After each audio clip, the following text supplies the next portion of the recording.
Amigas e amigos, canal do Xavier. Gente, eu vi aqui uma notícia, uma matéria, um texto, na matéria um texto escrito do Chico Alves. Essa matéria, esse texto foi veiculado pelo portal UOL Notícias. E é um texto tão sintético, tão bom, que eu vou reproduzir ele aqui para vocês, com a licença aqui do Chico Alves. Sérgio Moro, o falso herói que virou piada nacional. Vamos lá. Não faz muito tempo, Sérgio Moro era cantado em verso e prosa como herói da luta contra a corrupção no país. A imprensa brasileira foi a principal culpada por esse status. Por medo de serem confundidos com petistas ou por pura cegueira momentânea, muitos jornalistas engoliram todas as barbaridades que o ex-juiz e seus parceiros, procuradores da Lava Jato, praticaram contra o devido processo legal.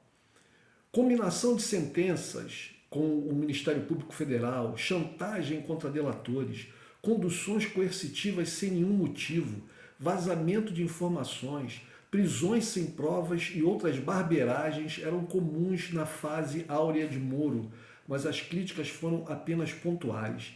As exceções confirmam a regra.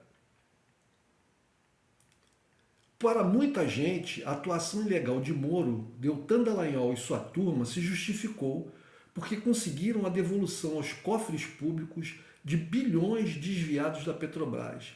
Bom lembrar, fazer justiça ao arrepio da legislação é a especialidade dos milicianos, que começaram sua empreitada matando bandidos em regiões pobres do Rio de Janeiro. Hoje, a mesma população que os exaltava é oprimida pela milícia. Quando se deixa a lei de lado, o caminho é sem volta. E aqui eu tenho que abrir um parênteses, a gente tem que lembrar que, apesar de a Lava Jato ter recuperado alguns bilhões aos cofres públicos, né, o que ela proporcionou de quebra da economia brasileira, principalmente com o desmonte da engenharia, das empresas de engenharia brasileiras, né? Com o início do desmonte da própria Petrobras, né? Porque, gente, a gente tem que entender o seguinte: corrupção na Petrobras não foi uma invenção do governo PT, não foi uma invenção do governo PT. Nos anos 90, a Petrobras, a corrupção na Petrobras foi apontada por um jornalista famoso na época, jornalista da Globo, né? E esse jornalista, por ter feito um comentário num programa televisivo, quer dizer, ele não era da Globo, ele era ele era um freelancer, trabalhava por contrato, né?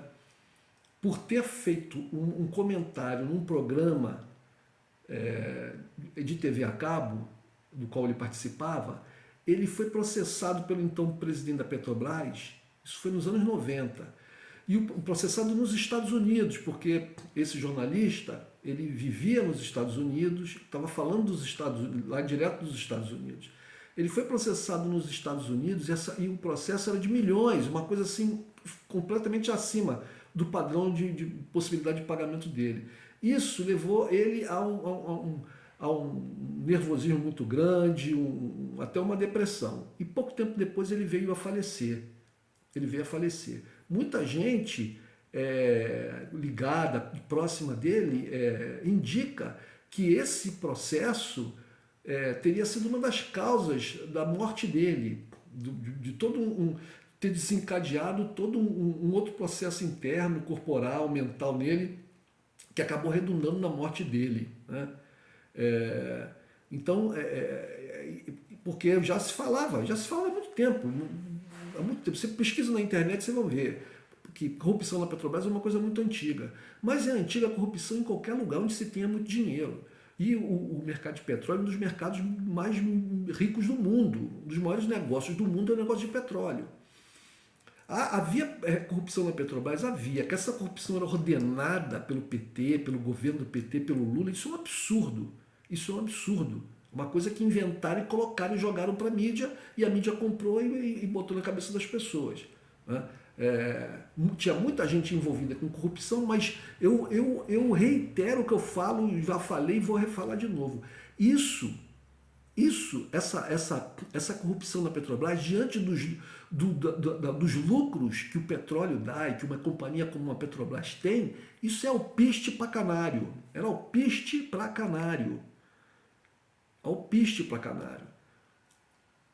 Entende? Então, todas as empresas grandes do mundo têm corrupção, tem desvio de dinheiro, tem gargalos, tem ralos onde o dinheiro corre.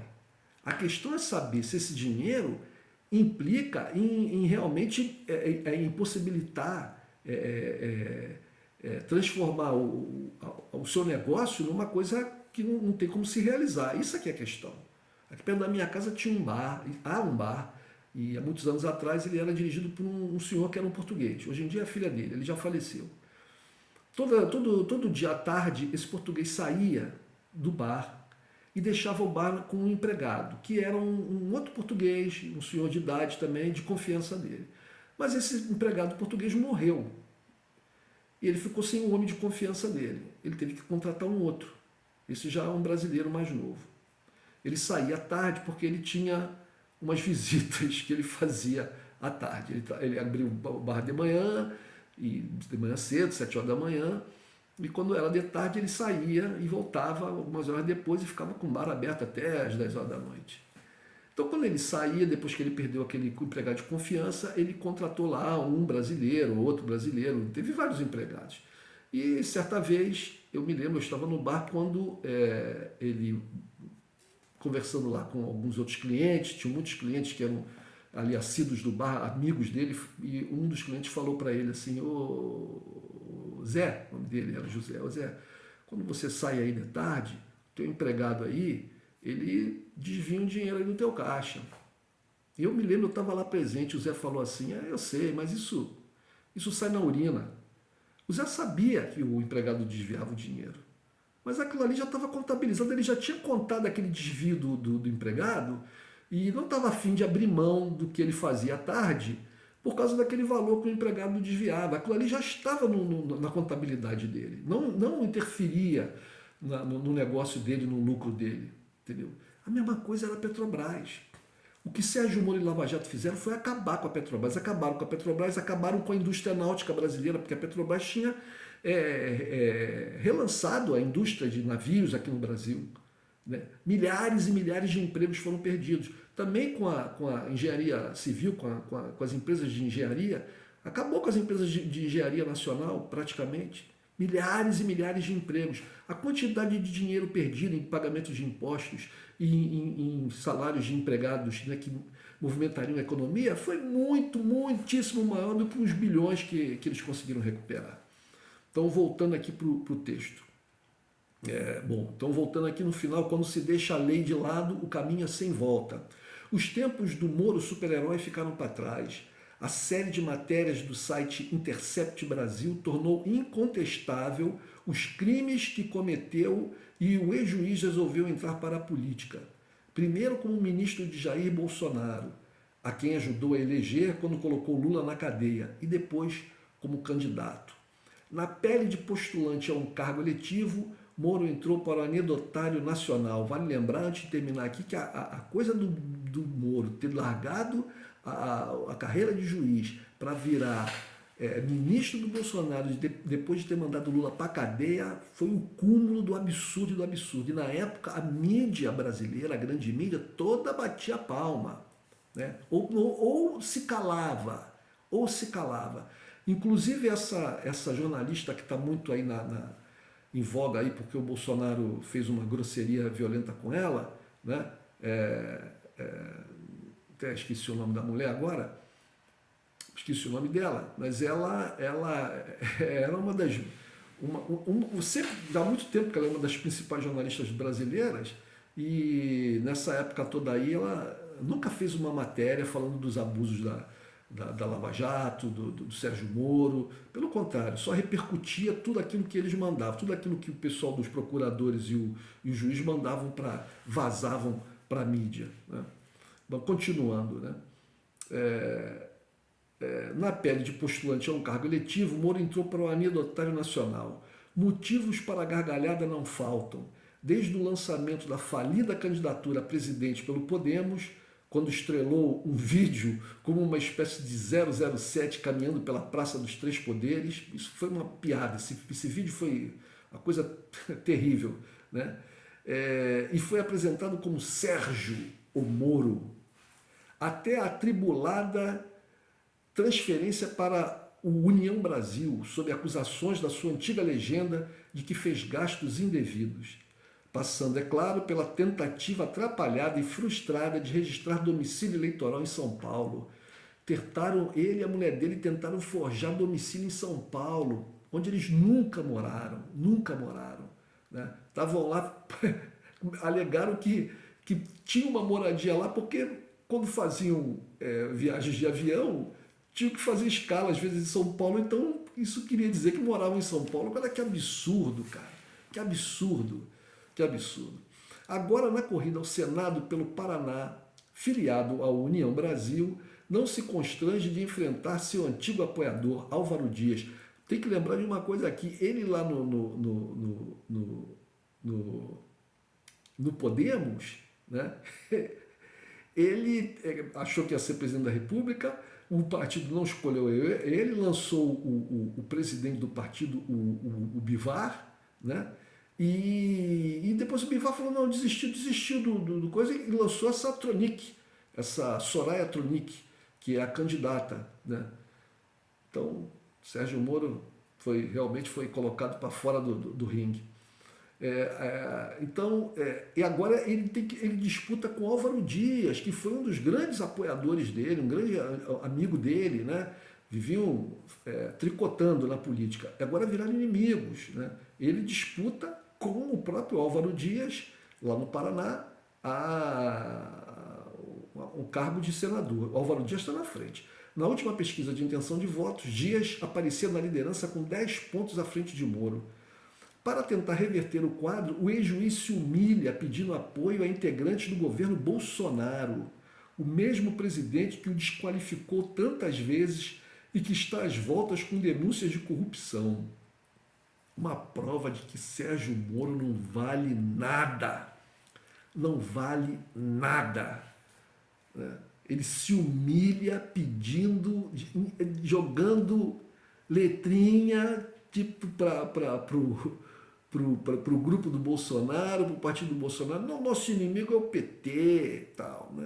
Se humilha para o cara que tantas vezes o desqualificou, né? E que está envolvido com muitos escândalos e denúncias de corrupção. O vexame aumentou ontem. Essa matéria, deixa eu ver aqui, gente, essa matéria é do dia 4. Então, ele está falando do dia 3. O vexame aumentou ontem quando o Tribunal Regional Eleitoral do Paraná determinou busca e apreensão de material irregular de propaganda na casa do ex-juiz. Isso aconteceu porque o próprio Moro indicou o domicílio como endereço do comitê. Ou seja, a polícia não foi na casa dele, a polícia foi no endereço do comitê de campanha dele. A questão é que ele colocou a casa dele como endereço do comitê de campanha, né? A questão é uma questão eleitoral. Então a justiça mandou ir no comitê eleitoral. Como ele colocou o comitê no endereço dele, a polícia foi na casa dele. A juíza eleitoral concluiu que Moro tenta esconder o nome de seus suplentes na propaganda. Por isso, além de apreender material impresso, determinou a remoção de links das redes sociais e exigiu a regularização do material destinado à propaganda eleitoral gratuita na TV em 48 horas, sob pena de multa diária de R$ 5.000. A reação do ex-herói nas redes sociais foi mais uma vez destrambelhada. A retaliação do PT e do sistema da velha política foi sentida pela minha filha hoje de manhã em Curitiba, disse Moro. Ele escreveu no Twitter. Mas o que fazer se o próprio candidato indicou a residência como comitê? Então, está clara a preocupação com o fraco desempenho do Lula e seus aliados, disse ele, prosseguiu ele. Faltou alguém da sua equipe informá-lo que o petista está liderando todas as pesquisas de intenção de voto. Como assim? O fraco desempenho do Lula, o Lula está na frente das pesquisas, tudo indica que ele pode ganhar até no primeiro turno. E se não ganhar no primeiro turno, as pesquisas indicam que ele é franco favorito a ganhar no segundo turno, a menos que aconteça uma coisa completamente fora do padrão. Então, que fraco desempenho é esse? O Moro não sabe o que fala. O ponto alto do nonsense foi quando acusou o PT de promover uma diligência abusiva em sua residência. Como qualquer pessoa com mínimo de conhecimento sobre leis sabe, partidos não promovem diligências. Essa é uma prerrogativa da Justiça. O PT apenas acionou o TRE Paraná questionando a propaganda irregular de Moro e o pleito foi acolhido. Simples assim. A cada passo, o ex-juiz age como neófito não apenas em política, mas também no trato com a legislação. Para alguém que até há pouco era visto como modelo para o judiciário, isso é muito grave. Não se sabe até que ponto o Moro pretende ir em sua transição de magistrado a humorista, mas pelo jeito parece não ter limite. Meus queridos e minhas queridas, olha, achei esse texto aqui, uma síntese. Chico Alves, colunista do UOL, foi colocado no UOL no dia 4/9 de 2022, às 10 horas e 31 minutos. Maravilhoso texto, por isso estou repercutindo aqui. É isso, gente. Um abraço.